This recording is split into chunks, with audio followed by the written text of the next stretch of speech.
तर मंडळी नमस्कार. आपण आज एकदा आलो नवीन स्टार्टअपच्या शोधामध्ये आणि या ठिकाणी वऱ्हा पालनाला आपण आज भेट देणार आहोत. शेतकऱ्यांनी स्वतःच्या शेतामध्ये स्वतःचा व्यवसाय असावा या उद्देशातून या शेडची उभारणी करून कशा प्रकारे स्वतःचा उदरनिर्वाह आणि पैसे कमवतात आपण पाहूयात मंडळी. दादा रामराम हो.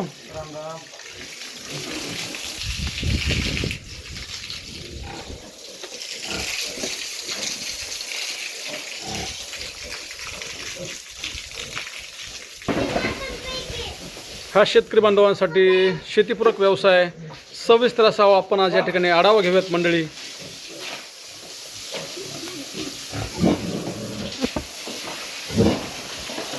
कोणताही व्यवसाय स्वतः न लाजता केला तर लाखो रुपये देतो आणि या लाखो रुपयाचा बिझनेस आहे.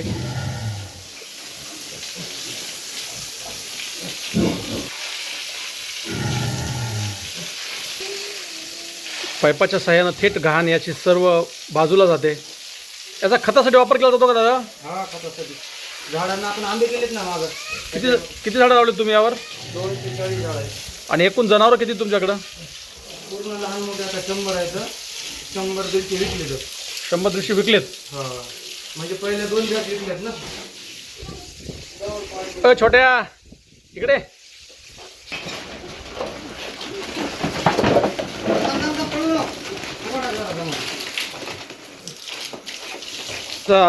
नर कुठं आहे रे? दाखव बरं चल.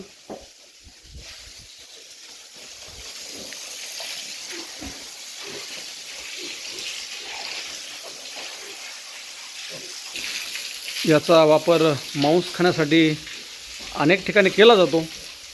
नागालँड, आसाम, जास्त नागालँड, आसाम किंवा मेघालय, शिलाँग अशा ठिकाणी याचा जास्त वापर खाण्यासाठी केला जातो मंडळी.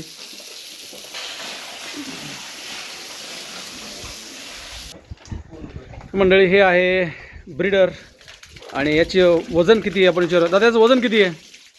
3 क्विंटल असेल. 3 क्विंटल. सुरुवात कधी केली होती तुम्ही या धंद्याची? मी गेल्या वर्षी केलेली आहे मे मध्ये सुरुवात केली होती. हा. आणि आता सध्या 2026 चालू आहे. तर काय तुम्हाला वर्षभरामध्ये उत्पन्न भेटलं की यातनं काय तुम्हाला? हो, यातनं वार्षिक उत्पन्न किती भेटले? वार्षिक उत्पन्न आपल्याला यावर्षी मिनिमम 4 लाख रुपये झाले. किती जनावर आणले होते तुम्ही? मी 7 माझ्या आणलं होत्या, 2 लाख. कुठून आणले होते? पुण्याहून शिकरापूर. पुणे शिक्रापूर. अतिशय दुर्गम भागामध्ये सुद्धा याचा चांगल्या प्रकारे फार्म चालवला जातो मंडळी. आणि हे आहे शेतकरी बांधवांचं साधं आणि सिंपल जीवन. त्याचबरोबर त्यांचा हा स्वतःचा एक व्यवसाय आणि उद्योग. यातनं त्यांना वर्षाला खर्च किती केला होता तुम्ही यामध्ये? खर्च मागं इतके दिवस म्हणजे मी वेस्टेजवर केलं होतं, पण ह्या 4 महिन्यापासून आता फीडवर घेतलेलं आहे पूर्ण. फीडवर किती एक जनावराला खाद्य लागतं तुमच्या एका जनावराला? एका जनावराला 2 किलो खाद्य लागतं. 2 किलो खाद्य लागते. दिवसभरामध्ये याचा खर्च 100 रुपयापर्यंत?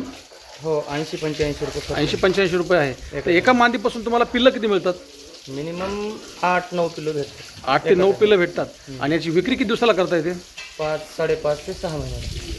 5.5 ते 6 महिन्यामध्ये एका पिल्लाची किंमत सरासरी सांगता येईल का आपल्याला? 16-17 हजार रुपये. 16-17 हजार रुपये. मंडळी तुम्ही कॅल्क्युलेशन करून आम्हाला कमेंट करा की हा व्यवसाय तरुणांनी केलेला कितपत फायदा देतो आणि शेतकरी बांधवांनी शेतीपूरक व्यवसाय केला पाहिजे का? हे जनावर मारत नाही, चावत नाही, असं काही प्रॉब्लेम करते का दादा? हे नाही करीत. काहीच करत नाही. अगदी लहान लेकरांना सुद्धा धरलं तरी काही प्रॉब्लेम नाही. नाही. छोट्या कितवीला आहे शाळेत? कितवीला आहे? हां, चावत नाही तुला ते? कधीपासून जातो त्याच्याकडं? का दररोज जातो? दररोज जातो. मंडळी ह्या जनावराचं पाहू शकता अगदी खासियत काय आहे ते. त्याचे मोठे मोठे दात आहेत. जंगली डुकरापासून माणसाचं संरक्षण करणं सुद्धा कधी कधी माणसाला होत नाही. पण हे मारत नाही, चावत नाहीचं काय कारण असलं दादा? का लहानपणापासून सांभाळल्यामुळे? लहानपणापासून सांभाळलेलं आहे. आणि याची भीती पण वाटत नाही तुम्हाला? नाही काहीच नाही. याच्या डिलिव्हरीचं टायमिंग कसं असतो किंवा किती दिवसाला ही डिलिव्हरी होतं? 14 दिवसाला. म्हणजे टायमिंग सुद्धा कमी आहे. शेळी पालन परवडते का वरा पालन परवडते? आताच्या काळाला शेळी पालनपेक्षा व्हरा पालन बरं म्हणते. खाद्यावरती खर्च आहे, याच्या शेळीपालनाला खर्च नसतो. शेतकरी बांधव शेतामध्ये आपला चारा पिकवून त्याचं फार्मिंग करू शकतात, पण याला खर्च आहे. खर्च करणाऱ्या शेतकरी बांधवांपाशी जर ही आयडिया असेल तर फायदा होतो का? हा, शेळी पालनापेक्षा वरा पालन बरं म्हणते. खर्च फक्त मिनिमम बजेट लागते. बजेट लागतंय. तर तुम्ही दुसरं शेड तयार केलंय ते किती बाय कितीचं शेड आहे तुमचं? ते माझं 60 बाय 80 दिसतं. 80/80चा शेड आहे.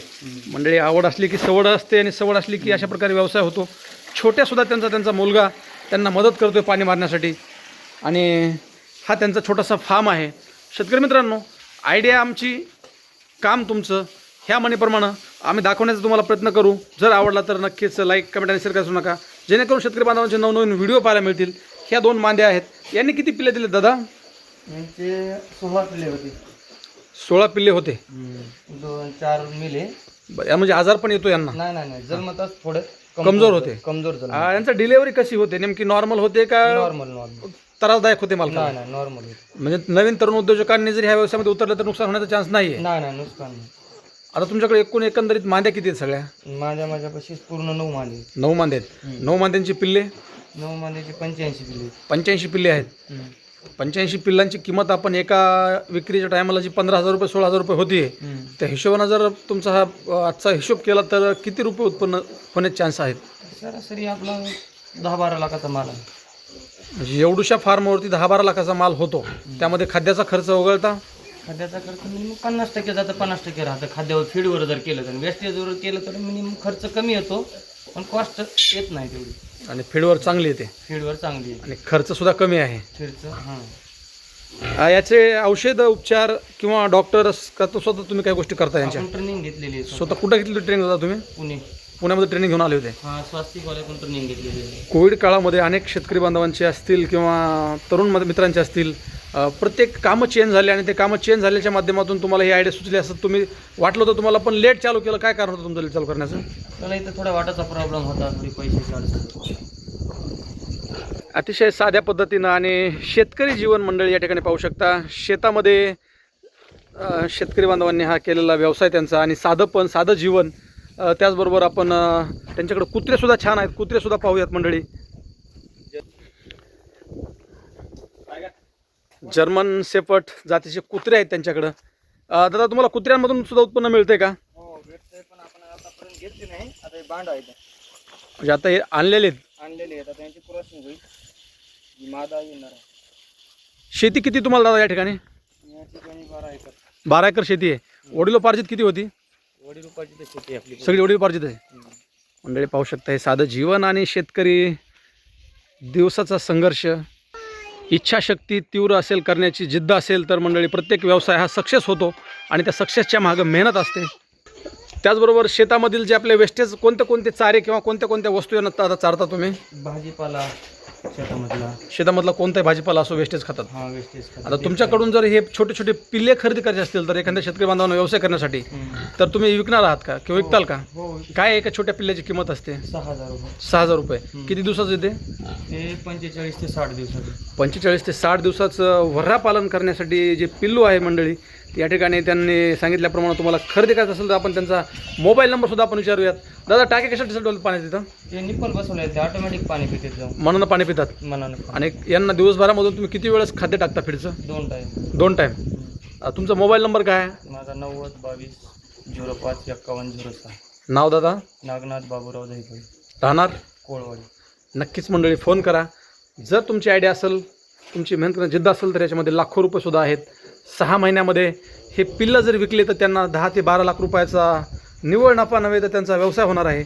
गंदा आहे पर धंदा आहे. कोणतंही काम साधं आणि सोपं नसतंय. जीवनाचा प्रत्येकाचा संघर्ष असतो. काय सांगाल दादा महाराष्ट्रातील तरुण शेतकरी बांधवांना? तरुण शेतकऱ्यांनी कसं की आता भावी पिढीला वरचीवर नोकरीचा प्रॉब्लेम आहे. शासन नोकरी लागत नाही, नोकरी भेटत नाही. शेताला जोडधंदा म्हणून जर केलं, शेळी पालन, दुग्ध व्यवसायापेक्षा व्यवस्थित आहे. याच्यामध्ये कुठल्याही प्रकारचे आजार, रोगराई सर्वात जास्त ह्याला आजार कमी आहेत. हां. आणि मार्केटिंग कसं करता तुम्ही याचं किंवा कुठं करता? जागेवर व्यापारी येतात, आपण फोन केला की जागेवर येतात, घेऊन जातात? हां, घेऊन जातात. सध्याला मार्केटमध्ये काय किलो दर भेटतो तुम्हाला जिवंतला? आता जिवंतला 160 रुपये किलो आहे. 16,000 रुपये क्विंटल. 16,000 रुपये क्विंटल. एक पिल्लू वर्षभरामध्ये किती क्विंटल होत आहे? 6.5 महिन्यामध्ये 1 क्विंटल होते. 6.5 महिन्यामध्ये 1 क्विंटल होत आहे. मंडळी, याच्याविषयी सविस्तर असा आढावा मोडक्यात आम्ही दाखवण्याचा प्रयत्न करतोय, कारण हे चॅनल आपलं शेतकऱ्यांचं आहे आणि शेतकरी बांधवांचा आवाज. नक्कीच दादा, भेटू नेक्स्ट सत्रामध्ये पुढच्या तुमच्या नवीन शेडमध्ये. राम राम.